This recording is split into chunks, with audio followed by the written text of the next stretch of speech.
స్వామి, 7 ఏళ్ల ఏకలవ్యుని నాకు మిగిల్చి మీరు వెళ్ళిపోయారు. ఈశ్వరానుగ్రహం వల్ల ఇన్నాళ్లకు వాడు ప్రయోజకుడయ్యాడు. మన గౌరికి వాడికి పెళ్లి చేద్దామని మీ అనుమతి కోసం వచ్చాను. స్వామి, ఏమిటి విపరీతం? శుభవాని బిడ్డకు పెళ్లి చేయాలనుకుంటే ఈ అపశకునాలేమిటి?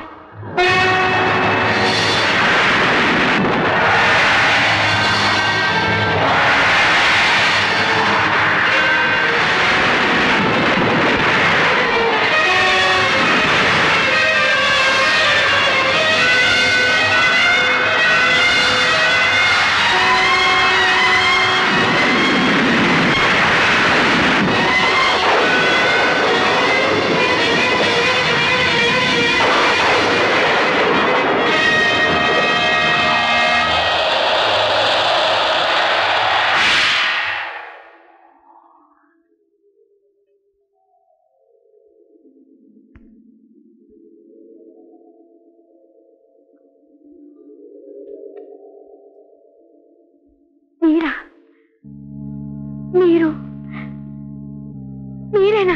గుర్తుపట్టవేమో అనుకున్నాను. స్వామి, మీరేనా ఈ మాట అంటున్నది? పగపట్టిన విధి నా పసుపు కుంకాన్ని దూరం చేసినంత మాత్రాన ప్రాణానికి ప్రాణమైన మీ మూర్తి నా హృదయం నుండి చెరిగిపోతుందని మీరెలా ఊహించారు? ఇంటి దీపంలోనూ ఈశ్వరుని రూపంలోనూ కన్న బిడ్డ ప్రతి కదలికలోనూ మిమ్మల్ని చూసుకుంటూ బ్రతుకుతున్నా నన్ను మీరనవలసిన మాటే నా ఇది. నీవన్నది నిజమైతే నాకు నా ఆశయాలకు ఇంత అన్యాయం జరిగేది కాదు. ఏమిటి మీరనేది? మీ ఆశయాలకు విరుద్ధంగా నేను చేసిన నేరం ఏమిటి? నాతో పాటు సౌభాగ్యం కోల్పోయిన ఇంటి గడప కోడలొస్తే కళకళలాడుతుందని ఆశించడం తప్ప స్వామి? రాజమాతగా నీవు కోరుకోవలసినది నీళ్లు కళకళలాడటం కాదు. రాజ్యంలోని ప్రతి ఇల్లు సుస్థిర శాంతి భద్రతలతో సుఖ సంతోషాలతో విరాజిల్లడం. ఏకలవ్యుడు సర్వశక్తి సంపన్నుడైనప్పుడే అది సాధ్యం. ప్రభు, మన బిడ్డ బుద్ధి బలంలోనూ భుజబలంలోనూ నీకేమాత్రం తీసిపోడు. ఆ సంగతి నాకు తెలుసు. కాని బలవంతుల బారి నుండి బలహీనుల్ని, దుష్ట జంతువుల బారి నుండి సాధు జంతువుల్ని సంరక్షించడానికి ప్రభువుకు కేవలం బుద్ధిబలం భుజబలం మాత్రమే చాలవు దేవి, చాలవు. పిల్ల రాజ్యానికి విల్లే రక్షా కవచం. ఏకలవ్యుడు జగదేక ధనుర్ధారిగా రూపొందడమే నా జీవిత లక్ష్యం. అది నెరవేరే వరకు నా ఆత్మకు శాంతి లేదు. స్వామి, మీ ఆత్మశాంతి కోసం నేను నా బిడ్డ ఏం చేయడానికైనా సిద్ధమే. చెప్పండి స్వామి, మమ్మల్ని ఏం చేయమంటారు? ధనుర్విద్యా బోధనలో ద్రోణాచార్యుని మించిన వాడు మరొకడు లేడు. అతను ప్రస్తుతం హస్తినాపురంలో ఉన్నాడు. వెళ్ళి ఆశ్రయించమను. స్వామి, స్వామి, స్వామి, మీ అభీష్టం తప్పక నెరవేరుస్తాను. అందుకోసం అవసరమైతే నా ప్రాణాలైనా ధారపోస్తాను. అంతవరకు రానేనమ్మా. జీవితానికి పరమార్థం పెళ్లి కాదు. నాన్నగారి ఆశయం మేరకు హస్తినాపురం వెళ్లి ద్రోణాచార్యుల వారి అనుగ్రహం సంపాదించి చెక్కు చెదరని దీక్షతో కోదండ విద్యను అభ్యసించి ఎంతటి మహావీరుడైనా ఈ బిల్ల సామ్రాజ్యం వంక కన్నెత్తి చూడటానికి వీలేని శక్తి సామర్థ్యాలను సంపార్జించి ప్రజా పరిరక్షణకు సాధుజన సంరక్షణకు కంకణం కట్టుకున్న తరువాతే కళ్యాణ కంకణం. రేపే ప్రయాణం.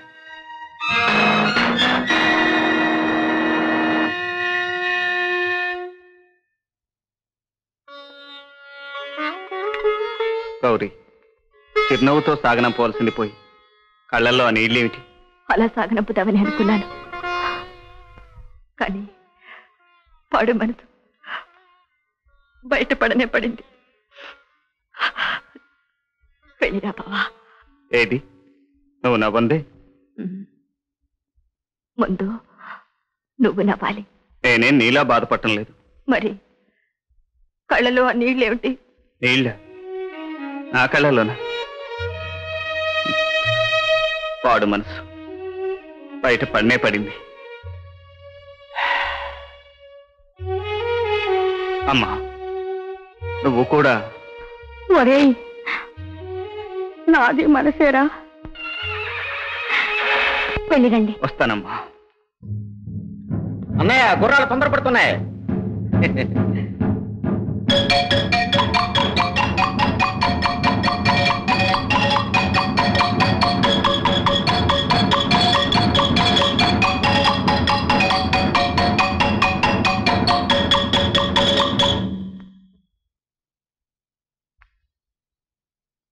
అదిగో ఆ చిరంజీవి శిరస్సుపైనున్న పండును చూస్తున్నారుగా, దానిని చెక్కు చెదరకుండా ఆ ప్రతిమా సుందరి దోసిట్లో పడేలా కొట్టాలి. సాధ్యమా గురుదేవా?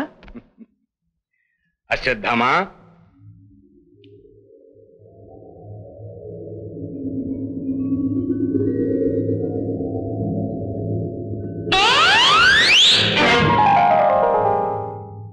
కర్ణా,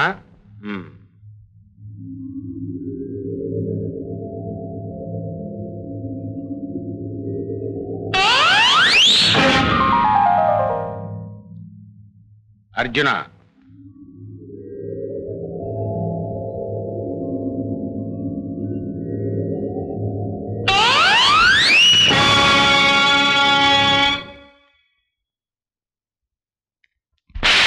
ప్రథమమున రాచబిడ్డకు పౌరుషము వలయు, ఆ పైన విద్యలో స్పర్ధ వలయు, నీవు కురువంశ గౌరవ నిశ్చలతకు జీవమను మాట మరతువే, సిగ్గులేదే.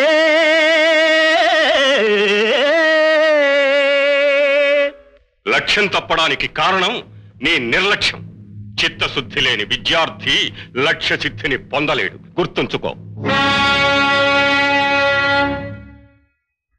అనలాయ స్వాహ, అగ్నిహోత్రాయ స్వాహ, వాయుసఖాయ స్వాహ, వైశ్వానరాయ స్వాహ, సప్తజిహ్వాయ స్వాహ, సహస్రకరాయ స్వాహ.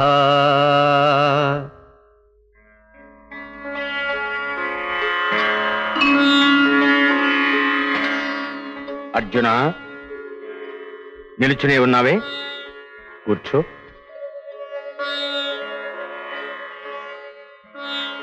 మనోవాంఛా ఫల సిద్ధిరస్తు. అడగకనే అభయం అనుగ్రహించారు. ఏమడగాలని వచ్చావు? చెప్పు. తాతగారు కొట్టిన చెంపదెబ్బ నా కళ్ళు తెరిపించింది ఆచార్య. నాలో నిద్రాణమయ్యున్న జిగీషను జిజ్ఞాసను మేల్కొల్పింది. శుభస్కరమైన పరిణామం. భావి భారత చరిత్రలో అప్రతిహత ధనుర్విద్యా ధురంధరుడుగా నీ పేరు నిలిచిపోవాలని మీ తాతగారి సంకల్పం. తాతగారి సంకల్పానికి మీ ఆశీర్వాదం తోడైతే తప్ప. పట్టుదల కరదీపిక వంటిది.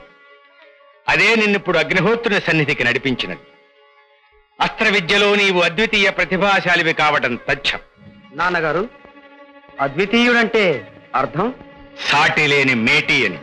అర్జునుడు అంతటి వాడవుతాడన్న నమ్మకం మీకున్నదా? అంతటి వాణ్ణి చేయగలను అన్న నమ్మకం నాకున్నది. ఇది అన్యాయం నాన్నగారు. గురువు ప్రత్యేకించి ఒక శిష్యుడి పట్ల పక్షపాతం చూపడం. పక్షపాత బుద్ధితోనే నీ మాట అనడం లేదు. అర్జునుని అప్రతిహత ధనుర్ధారిగా రూపొందించుకోవలసిన అవసరం నాకున్నది. నా ప్రతీకార జ్వాల చల్లార్చగల శిష్యుడు అర్జునుడొక్కడే. ప్రతీకారమా? చెప్పండి ఆచార్య. ధర్మస్వరూపులైన మీకు అపకారం చేసిన ఆ ద్రోహి ఎవరో చెప్పండి. చెప్తాను. ఆ కథ నీకు తెలిసి ఉండడమే మంచిది. అవి నా చిన్ననాటి రోజులు.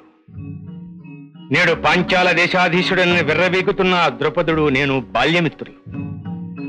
అగ్నివేశ మహాముని ఆశ్రమంలో ఒకే మాటగా ఒకే బాటగా ఇద్దరం కలిసి అస్త్ర విద్యను అభ్యసించాం. విద్యాభ్యాసం పూర్తి చేసుకుని ఒకరినొకరు విడువలేక విడిపోతున్న సమయంలో తాను పాంచాల దేశానికి రాజునవుతానని, భవిష్యత్తులో తన సహాయం ఎప్పుడు అవసరమై వచ్చినా అర్ధరాజ్యం ఇవ్వడానికైనా సిద్ధమని మాటిచ్చాడు. అయినా నేను దాన్ని ఆశించలేదు. కానీ రాను రాను నా కుటుంబ పరిస్థితి దిగజారిపోయింది. లేక లేక కలిగిన నా ఒక్కగానొక్క బిడ్డ అశ్వత్థామకు పాలు పెట్టే గతి కూడా లేక ఒక పాడి ఆవును తోలిపెట్టమని అడగడానికి వెళ్ళాను. నేను వెళ్ళేసరికి వాడు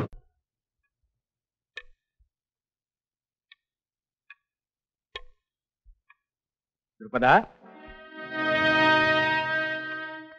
ఏమిటా ఏకవచన ప్రయోగం? అనుమతి లేకుండా అంతఃపురంలో ప్రవేశించినది చాలక సార్వభౌములమైన మమ్ము సంస్కారహీనంగా సంబోధిస్తావా? తప్పు నీది కాదు.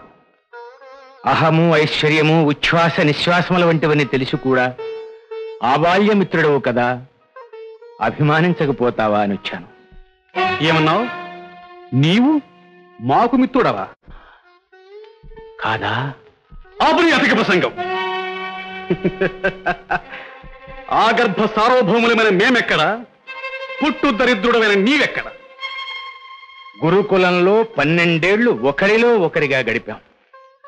పవిత్రమైన ఆ స్నేహానుబంధాన్ని నీవు ఇంత త్వరగా మర్చిపోతావనుకోలేదు. నోర్మయ్య, ఇద్దరు బాటసారులు సత్రంలో 4 రోజులు కలిసి గడిపినంత మాత్రాన అది స్నేహమవుతుందా?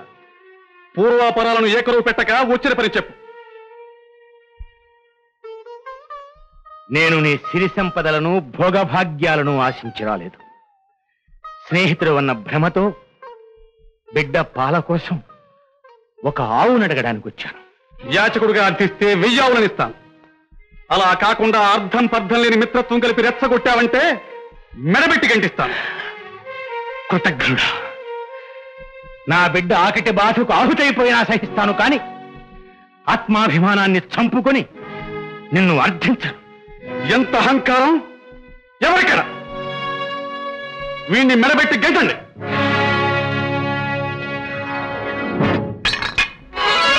ఓరి రాజకులాఠమా, ప్రబల గర్వోపేత చిత్తమ్మునన్ దూరాలోచన లేక బాల్యసకు నన్ను దూరి త్రోయించినావు.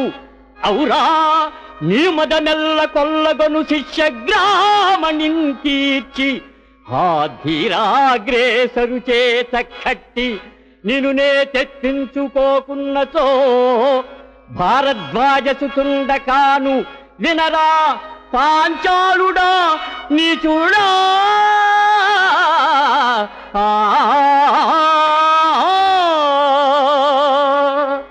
అర్థమైంది ఆచార్య. ఆ ద్రుపదుడెంతటి దురహంకారో నాకిప్పుడు అర్థమైంది. మీరు అనుమతిస్తే ఇప్పటికిప్పుడే వెళ్ళి వాడి కాళ్ళు చేతులు కట్టి ఈడ్చుకొచ్చి మీకు గురుదక్షిణగా సమర్పిస్తాను. అర్జున, ఆవేశపడకు. పగ పడగెత్తిన పాములా బుసగొడుతున్నా మనం కొంతకాలం వేచి ఉండక తప్పదు. ఆ ద్రుపదుడు సామాన్యుడు కాడు, దుర్జయుడు. అస్త్ర విద్యలో నీవు నా అంతటి వాడివైతే తప్ప వాణ్ణి జయించడం సాధ్యం కాదు. అచిరకాలంలోనే నిన్ను నాతో సమానంగా తీర్చిదిద్దుతాను. ధనుర్విద్యలో నిన్ను మించిన వాడు లోకంలో మరొకడు లేడు అని నిరూపిస్తాను. అప్పుడు చెల్లింతువు గాని గురుదక్షిణ.